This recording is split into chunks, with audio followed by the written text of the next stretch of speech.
Bienvenue sur cette chaîne Mouvement des jeunes entrepreneurs. Je me présente, je suis Michel Seni, coach en développement personnel et conseiller en stratégie marketing. Sur cette chaîne, nous parlons d'entrepreneuriat, nous parlons de mindset, nous parlons de motivation, nous parlons de comment devenir millionnaire étant jeune en Afrique. C'est possible et c'est faisable. Alors, je suis Michel Seni, coach en développement personnel, conseiller en stratégie marketing. J'étais pas d'abord cela, j'étais étudiant en ressources humaines et avant de poursuivre, je suis congolais, je reviens du Congo-Brazzaville et je suis actuellement au Sénégal pour une formation. J'étais venu au Sénégal pour une formation en ressources humaines. Et après, comment je suis parti de étudiant à entrepreneur au Sénégal?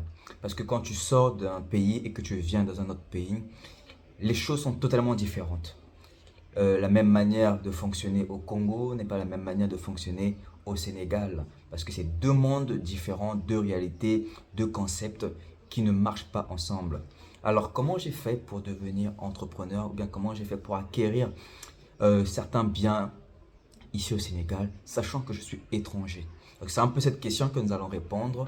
Et peut-être ceux qui sont ici, ces personnes qui sont ici au Sénégal, ça pourrait vous inspirer, vous emmener vous aussi à oser à aller de l'avant ou bien à saisir les opportunités que moi j'ai saisies très très tôt quand je suis arrivé au Sénégal. Et c'était pas facile parce qu'il y avait beaucoup de complications. Non seulement il y avait l'école, non seulement il y avait, comment dire, il y avait aussi le fait que je cherche de quoi subvenir à mes besoins et tout autre. Ça veut dire qu'il y avait l'école, le boulot et il y a aussi ce côté entrepreneurial qui me tenait beaucoup à cœur et que j'ai appelé ça comme, comment dire, c'est un appel à l'entrepreneuriat. Alors, comment je suis passé d'étudiant à entrepreneur, à propriétaire d'immobilier, propriétaire de terrain agricole? Alors, comment je suis passé d'étudiant à entrepreneur? Tout d'abord, c'est que lorsque je suis arrivé au Sénégal, j'avais déjà un projet que j'avais commencé au pays. C'était un projet que j'avais rédigé et je ne savais pas par où commencer.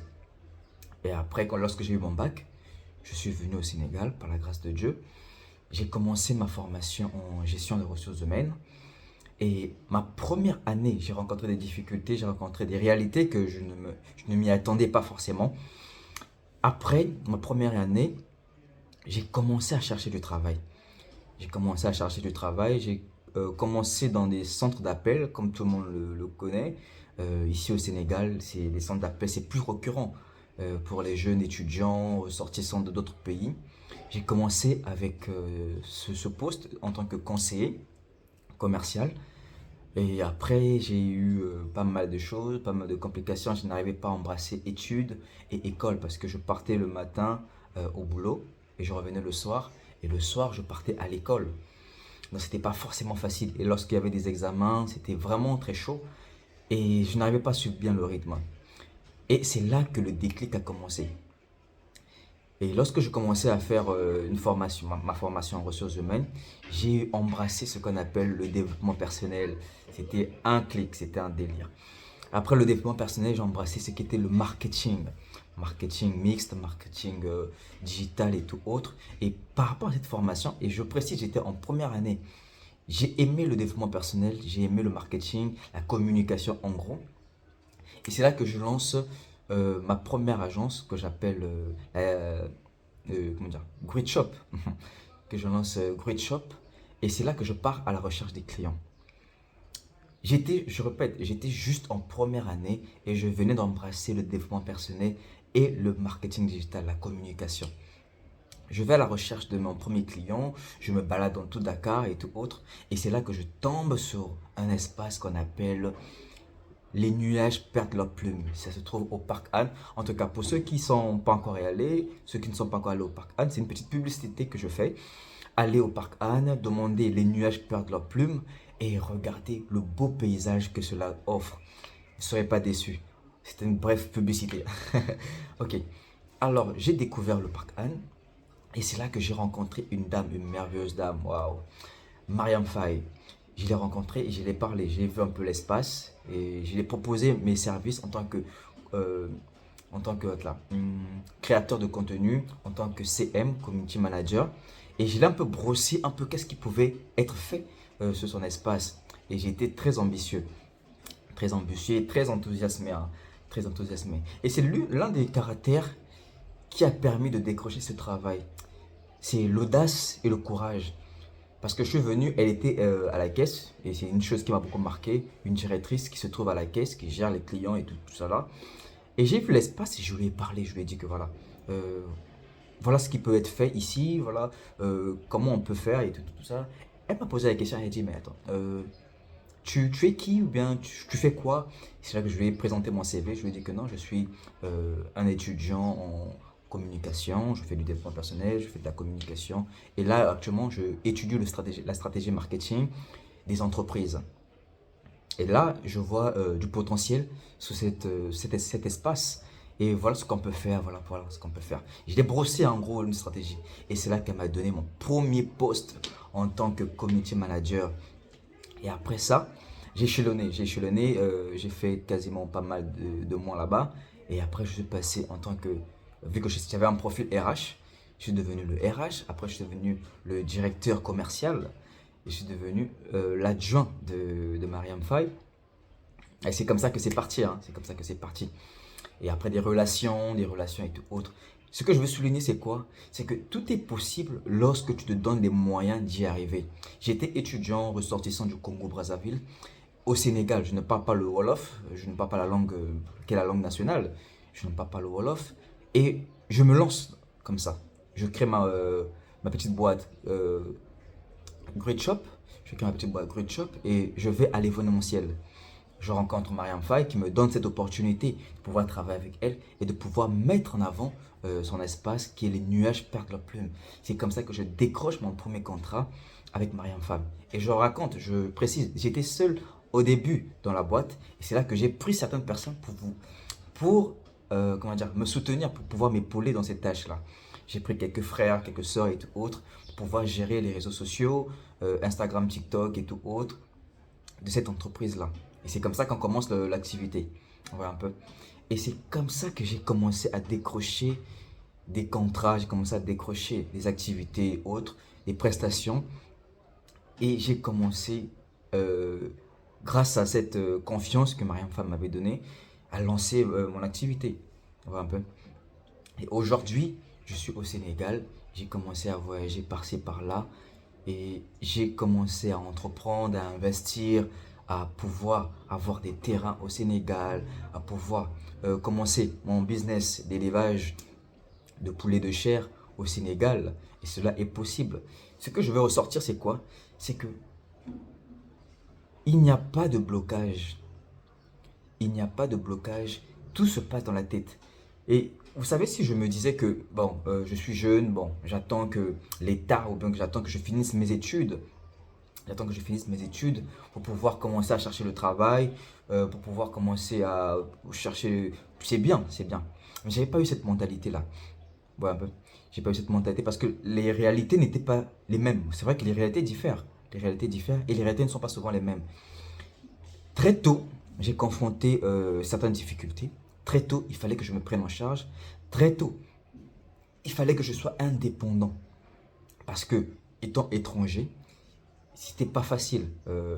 Les parents, les réalités que je rencontre ici et tout ça, l'école et tout ça là, il fallait que je me prenne en charge très tôt.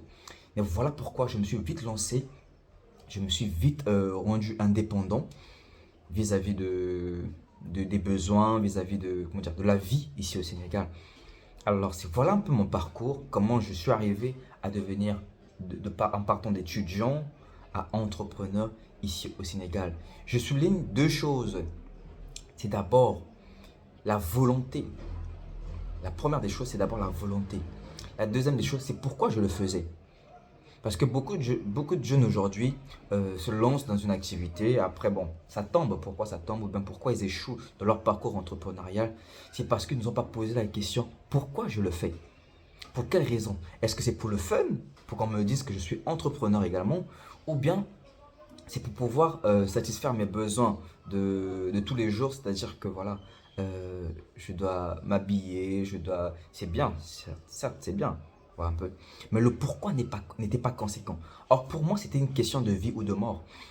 Je sais bien que de vie ou de mort, bien sûr, parce que il fallait payer les études, il fallait subvenir à mes besoins, le loyer et tout autre. C'est vrai que je recevais certaines choses de mes parents, c'est vrai, je ne nie pas. Mais est-ce que c'était suffisant de pouvoir survenir aux réalités que je rencontrais ici au Sénégal? Ah non. Et c'est là la question. C'est là que le réveil est venu. Oui. Pourquoi je le fais? Pourquoi je veux entreprendre? Pourquoi je veux me lancer dans cette activité? Le pourquoi était très déterminant pour pouvoir me permettre d'avoir un certain bagage émotionnel pour pouvoir aller de l'avant. Parce qu'on on n'exclut pas les réalités qu'on peut rencontrer. La vie qui est dure, comment dire, les difficultés, les barrières de langue, les barrières de, comment dire, de relations et tout autre. Parce que quand tu pars quelque part et que tu rencontres des personnes qui ne t'embrassent pas forcément, ouais, un peu, et d'autres personnes vont te mettre des bâtons dans les roues et tout autre. Et certaines choses ne vont pas marcher comme tu avais prévu. Et voilà un peu ce que j'ai rencontré et tout autre. Et je fais cette vidéo-là. Pourquoi je fais cette vidéo? C'est pour pouvoir montrer à ces personnes que la première des choses que nous devons comprendre lorsqu'on se lance dans l'entrepreneuriat, c'est la capacité de pouvoir contourner les réalités. Et le pourquoi nous faisons cette chose-là. Pourquoi nous nous lançons dans l'entrepreneuriat? Est-ce que c'est pour pouvoir avoir de l'argent pour sortir en boîte le lundi ou bien qu'est-ce que je raconte? Est-ce que c'est pour pouvoir avoir de l'argent et sortir en boîte le week-end, impressionner les filles, dire que voilà, moi si je suis entrepreneur, je gagne cela? Non. Parce que si tu te lances dans cette voie-là, tu vas te faire mal. Tu vas te casser la tête après. Parce que les réalités ne sont pas pareilles. Tu vois un peu. Pour celui qui a un mindset pour dire que d'accord, j'ai de l'argent, je sors en boîte, d'ici 2 ans, même pas 2 ans, mais d'ici 6 mois, la personne va tomber et la personne va regretter. Après, ce sont des choses que nous voyons, ouais, un peu. Aller toucher cela, aller faire cela, les réalités africaines, que souvent certaines personnes sont séduites par ça, notamment comment dire, les traditions et tout autre, j'en passe, donc je mets une parenthèse. Donc voilà pourquoi nous devons toujours nous poser la question, pourquoi je me lance dans l'entrepreneuriat? Pourquoi je me lance? Quelle c'est cette chose-là qui me pousse à me lancer? Est-ce que c'est le fun ou bien c'est un projet d'avenir que je veux construire? Ça, c'est un bon départ. Alors aujourd'hui, j'ai fait ce que je pouvais pour pouvoir permettre à d'autres jeunes de se lancer dans l'entrepreneuriat. Aujourd'hui, j'ai mis en place le mouvement des jeunes entrepreneurs pour permettre aux jeunes ressortissants, la diaspora africaine, malienne, sénégalaise, comment dire, française, en tout cas, peu importe d'où tu viens, que tu sois basé au Sénégal, que tu sois un Sénégalais ou bien que tu sois de la diaspora étrangère et tout autre, basé au Sénégal, ou même si tu es ailleurs et que tu veux également te lancer ici au Sénégal, j'ai mis en place ce mouvement des jeunes entrepreneurs pour permettre à toutes ces personnes-là d'avoir une vue globale sur les réalités du Sénégal et de pouvoir à leur tour investir, se lancer dans l'entrepreneuriat, que ce soit dans l'immobilier, dans l'achat des terriens, que ce soit, dans l'immobilier, l'achat de terrain, l'ouverture d'une structure et tout autre, peu importe de là où tu te trouves, nous, on te permet de pouvoir avoir toutes les informations nécessaires et toutes les compétences nécessaires pour pouvoir aboutir à un projet de vie. Alors, si toi aussi tu veux te lancer dans l'entrepreneuriat et tu ne sais pas comment faire, tu es au Sénégal et tu t'interroges sur comment tu peux te lancer, comment tu peux débuter une activité entrepreneuriale, nous sommes là pour t'accompagner, nous sommes là pour te former, pour te montrer les perspectives d'avenir et aussi te montrer les opportunités que le Sénégal offre à tout jeune, que tu sois nationaux ou étrangers. Donc voilà un peu pourquoi je fais cette vidéo et pourquoi je lance l'appel à tous ceux qui sont ici au Sénégal, basés au Sénégal, jeunes entrepreneurs ou jeunes visionnaires, où tu as des projets que tu veux mettre en place, mais tu ne sais pas comment faire, tu ne sais pas par qui, euh, tu ne sais pas avec qui le faire.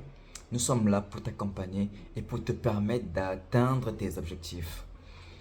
Voilà un peu ce que je voulais te partager, voilà un peu ce que je voulais énoncer dans cette vidéo. Qu'il te faut, premièrement, savoir pourquoi tu le fais. Pourquoi tu te lances. Parce que cela sera déterminant.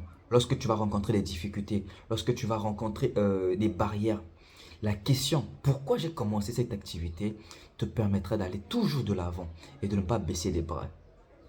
Ciao.